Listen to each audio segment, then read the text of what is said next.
हनुमान जी को पंचमुखी क्यों कहते हैं? लंका में महाबलशाली मेघनाद के साथ बड़ा ही भीषण युद्ध चला। अंततः मेघनाद मारा गया। रावण जो अब तक मद में चूर था, राम सेना खास तौर पर लक्ष्मण का पराक्रम सुनकर थोड़ा तनाव में आया। रावण को कुछ दुखी देखकर रावण की मां केकसी ने उसके पाताल में बसे दो भाइयों अहि रावण और मही रावण की याद दिलाई। रावण को याद आया कि यह दोनों तो उसके बचपन के मित्र रहे हैं। लंका का राजा बनने के बाद उनकी सुध ही नहीं रही।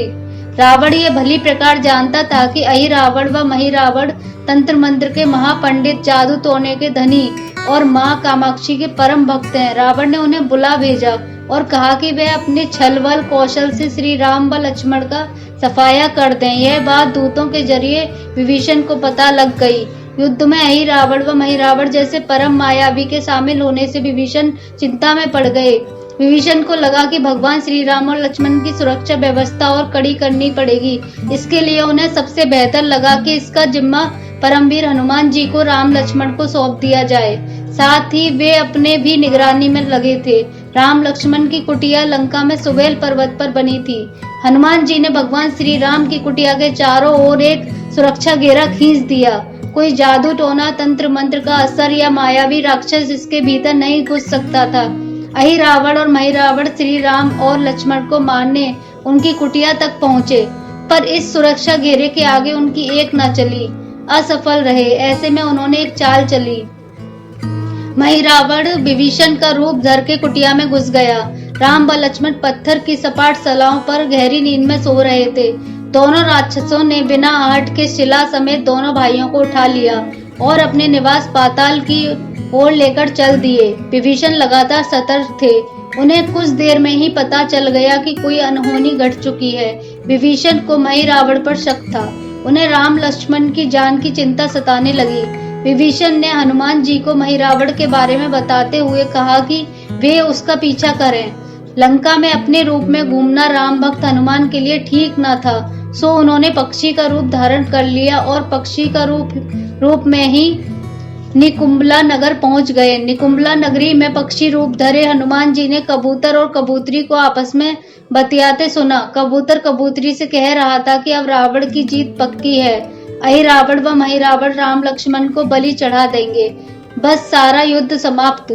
कबूतर की बातों से ही बजरंग बली को पता चला कि दोनों राक्षस राम लक्ष्मण को सोते में ही उठाकर कामाक्षी देवी को बलि चढ़ाने पाताल लोक ले गए हैं। हनुमान जी वायु वेग से रसातल की ओर बढ़े और तुरंत वहां पहुंचे। हनुमान जी को रसातल के प्रवेश द्वार पर एक अद्भुत पहरेदार मिला।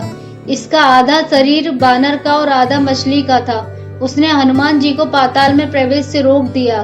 द्वारपाल हनुमान जी से बोला कि मुझको परास्त किए बिना तुम्हारा भीतर जाना असंभव है। दोनों में लड़ाई ठन गई। हनुमान जी की आशा के विपरीत यह बड़ा ही बलशाली और कुशल योद्धा निकला।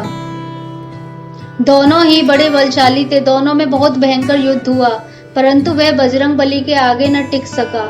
आखिरकार हनुमान जी ने उसे हरा तो दिया, पर उस द्वारपाल की प्रशंसा करने से नहीं रह सके। हनुमान जी ने उस वीर से पूछा कि हे वीर, तुम अपना परिचय दो। तुम्हारा स्वरूप भी कुछ ऐसा है कि उससे कौतूहल हो रहा है। उस वीर ने उत्तर दिया, मैं हनुमान का पुत्र हूँ और एक मछली से पैदा हुआ हूँ। मेरा नाम है मकरध्वज। हनुमान जी ने यह सुना तो आश्चर्य में पड़ गए। वह वीर की बात सुनने लगे। मकरध्वज ने कहा, लंका दहन के बाद हनुमान जी समुद्र में अपनी अग्नि शांत करने पहुंचे। उनके शरीर से पसीने के रूप में तेज गिरा। उस समय मेरी माँ ने आहार के लिए मुख खोला था। वह तेज मेरी माता ने अपने मुख में ले लिया और गर्भवती हो गई। उसी से मेरा जन्म हुआ है। हनुमान जी ने यह जब सुना तो मकरध्वज को बताया कि वह ही हनुमान है। मकरध्वज ने हनुमान जी के चरण स्पर्श किए और हनुमान जी ने भी अपने बेटे को गले लगा लिया और वहां आने का पूरा कारण बताया। उन्होंने अपने पुत्र से कहा कि अपने पिता के स्वामी की रक्षा में सहायता करो। मकरध्वज ने हनुमान जी को बताया कि कुछ ही देर में राक्षस बलि के लिए आने वाले हैं। बेहतर होगा कि आप रूप बदलकर कामाक्षी के मंदिर में जाकर बैठ जाएं। उनको सारी पूजा झरोखे से करने को कहें। हनुमान जी ने पहले तो मधुमक्खी का वेश धरा और माँ कामाक्षी के मंदिर में घुस गए। हनुमान जी ने माँ कामाक्षी को नमस्कार कर सफलता की कामना की और फिर पूछा, हे माँ, क्या आप वास्तव में श्री राम जी और लक्ष्मण जी की बलि चाहती हैं? हनुमान जी के इस प्रश्न पर माँ कामाक्षी ने उत्तर दिया कि नहीं, मैं तो दुष्ट अहिरावण व महिरावण की बलि चाहती हूँ। यह दोनों मेरे भक्त तो हैं, पर अधर्मी और अत्याचारी भी हैं। आप अपने प्रयत्न करो, सफल रहोगे। मंदिर में 5 दीप जल रहे थे। अलग अलग दिशाओं और स्थान पर माँ ने कहा, यह दीप अहिरावण ने मेरी प्रसन्नता के लिए जलाए हैं। जिस दिन ये एक साथ बुझा दिए जा सकेंगे, उसका अंत सुनिश्चित हो सकेगा। इस बीच गाजे बाजे का शोर सुनाई पड़ने लगा। अहिरावण महिरावण बलि चढ़ाने के लिए आ रहे थे। हनुमान जी ने अब माँ कामाक्षी का रूप धरा। जब अहिरावण और महिरावण मंदिर में प्रवेश करने ही वाले थे कि हनुमान जी का महिला स्वर गूंजा। हनुमान जी बोले, मैं कामाक्षी देवी हूँ और आज मेरी पूजा झरोके से करो। झरोके से पूजा आरंभ हुई। ढेर सारा चढ़ावा माँ कामाक्षी को झरोके से चढ़ाया जाने लगा। अंत में बंधक बलि के रूप में राम लक्ष्मण को भी उसी से डाला गया। दोनों बंधन में बेहोश थे। हनुमान जी ने तुरंत उन्हें बंधन मुक्त किया। अब पाताल लोक से निकलने की बारी थी, पर उससे पहले माँ कामाक्षी के सामने अहिरावण महिरावण की बलि देकर उनकी इच्छा पूरी करना और दोनों राक्षसों को उनके लिए की सजा देना शेष था। अब हनुमान जी ने मकर ध्वज को कहा कि वह अचेत अवस्था में लेटे हुए भगवान राम और लक्ष्मण का खास ख्याल रखें और उसके साथ मिलकर दोनों राक्षसों के खिलाफ युद्ध छेड़ दिया। पर यह युद्ध आसान न था। अहिरावण और महिरावण बड़ी मुश्किल से मरते तो फिर 5-5 के रूप में जिंदा हो जाते। इस विकट स्थिति में मकर ध्वज ने बताया कि अहिरावण की एक पत्नी नाग कन्या है। अहिरावण उसे बलात् हर लाया है। वह उसे पसंद नहीं करती, पर मन मार के उसके साथ है। वह अहिरावण के राज जानती होगी। उससे उसकी मौत का उपाय पूछा जाए। आप उसके पास जाएं और सहायता मांगें। मकर ध्वज ने राक्षसों को युद्ध में उलझाए रखा और उधर हनुमान अहिरावण की पत्नी के पास पहुंचे। नाग कन्या से उन्होंने कहा कि यदि तुम अहिरावण के मृत्यु का भेद बता दो तो हम उसे मारकर तुम्हें उसके चंगुल से मुक्ति दिला देंगे। अहिरावण की पत्नी ने कहा, मेरा नाम चित्रसेना है। मैं भगवान विष्णु की भक्त हूँ। मेरे रूप पर अहिरावण मर मिटा और मेरा अपहरण कर यहाँ कैद किए हुए है, पर मैं उसे नहीं चाहती। लेकिन मैं अहिरावण का भेद तभी बताऊंगी जब मेरी इच्छा पूरी की जाएगी। हनुमान जी ने कहा। अहिरावण की पत्नी नागकन्या चित्रसेना से पूछा कि आप अहिरावण की मृत्यु का रहस्य बताने के बदले में क्या चाहती हैं? आप मुझसे अपनी शर्त बताएं, मैं उसे जरूर मानूंगा। चित्रसेना ने कहा, दुर्भाग्य से अहिरावण जैसा असुर मुझे हर लाया। इससे मेरा जीवन खराब हो गया है। मैं अपने दुर्भाग्य को सौभाग्य में बदलना चाहती हूँ। आप अगर मेरा विवाह श्री राम से कराने का वचन दें तो मैं अहिरावण के वध का रहस्य बताऊंगी। हनुमान जी सोच में पड़ गए। भगवान श्री राम तो एक पत्नी के निष्ठ हैं। अपनी धर्म पत्नी देवी सीता को मुक्त कराने के लिए असुरों से युद्ध कर रहे हैं। वे किसी और से विवाह की बात तो कभी नहीं स्वीकारेंगे। मैं कैसे वचन दे सकता हूँ? फिर सोचने लगे कि यदि समय पर उचित निर्णय ना लिया तो स्वामी के प्राण ही संकट में हैं। असमंजस की स्थिति में बेचैन हनुमान जी ने ऐसी राह निकाली कि सांप भी मर जाए और लाठी भी न टूटे। हनुमान जी बोले, तुम्हारी शर्त स्वीकार है, पर हमारी भी एक शर्त है। यह विवाह तभी होगा जब तुम्हारे साथ भगवान राम जिस पलंग पर आसीन होंगे वह सही सलामत रहना चाहिए।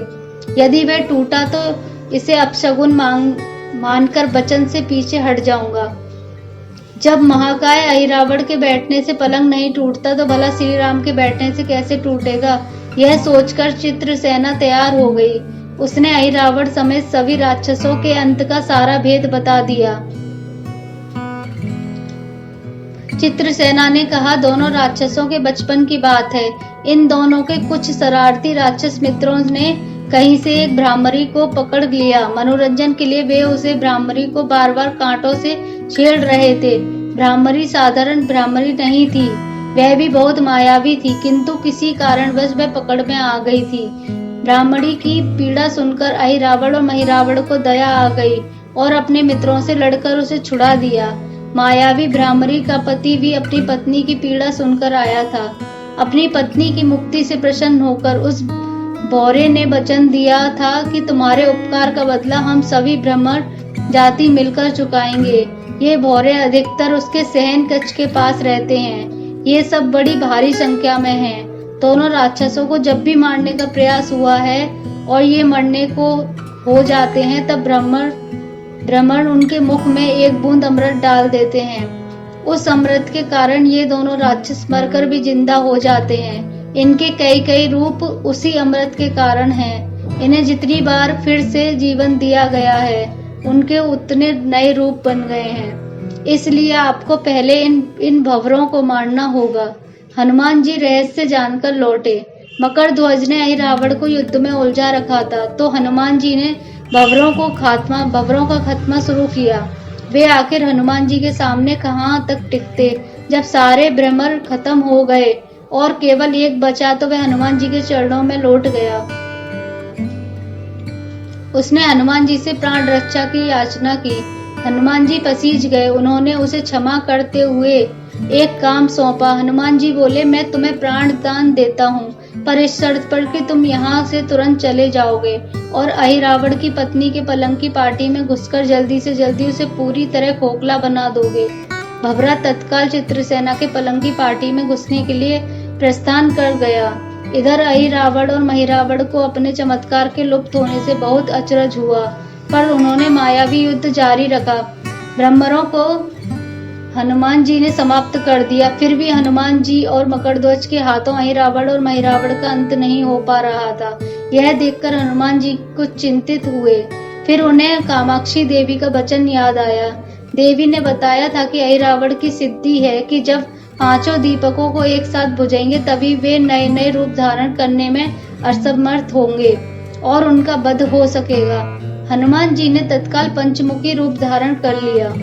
उत्तर दिशा में बराह मुख, दक्षिण दिशा में नरसिंह मुख, पश्चिम में गरुण मुख, आकाश की ओर हैग्रीव मुख एवं पूर्व दिशा में हनुमान मुख।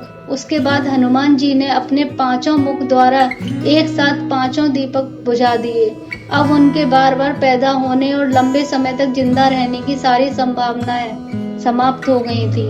हनुमान जी और मकरध्वज के हाथों शीघ्र ही दोनों राक्षस मारे गए।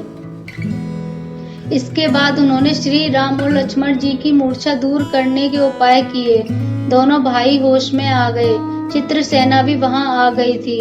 हनुमान जी ने कहा, प्रभु, अब आप अहिरावण और महिरावण के छल और बंधक से मुक्त हैं, पर इसके लिए हमें इस नाग कन्या की सहायता लेनी पड़ी थी।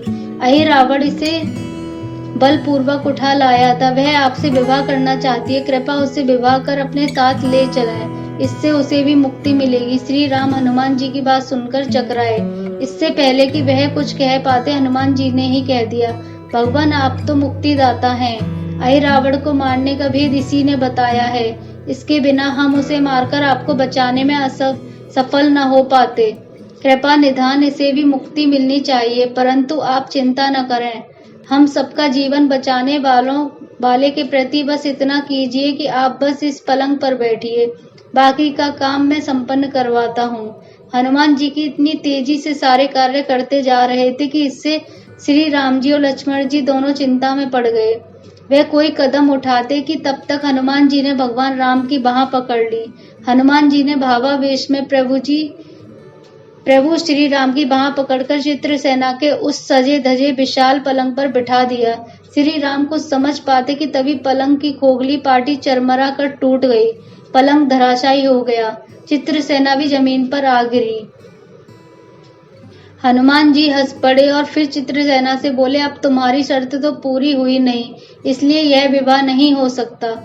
तुम मुक्त हो और हम तुम्हें तुम्हारे लोग भेजने का प्रबंध करते हैं।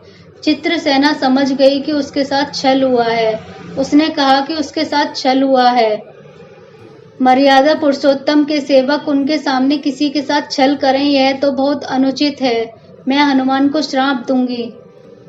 चित्रसेना हनुमान जी को श्राप देने ही जा रही थी कि श्री राम का सम्मोहन भंग हुआ। वह इस पूरे नाटक को समझ गए। उन्होंने चित्रसेना को समझाया, मैंने एक पत्नी धर्म से बंधे होने का संकल्प लिया है, इसलिए हनुमान जी को यह करना पड़ा। उन्हें क्षमा कर दो। क्रुद्ध चित्रसेना ने उनसे विवाह की जिद पकड़े बैठी थी। श्री राम ने कहा, मैं जब द्वापर में श्री कृष्ण अवतार लूंगा तब तुम सत्यभामा के रूप में तुम्हें अपनी पटरानी बनाऊंगा। इससे वह मान गई। हनुमान जी ने चित्रसेना को उसके पिता के पास पहुंचा दिया। चित्रसेना को प्रभु ने अगले जन्म में पत्नी बनाने का वरदान दिया था। भगवान विष्णु की पत्नी बनने की चाह में उसने स्वयं को अग्नि में भस्म कर लिया। श्री राम और लक्ष्मण, मकरध्वज और हनुमान जी सहित वापस लंका में सुबेल पर्वत पर लौट आए। कहानी अच्छी लगी हो तो चैनल को सब्सक्राइब करें।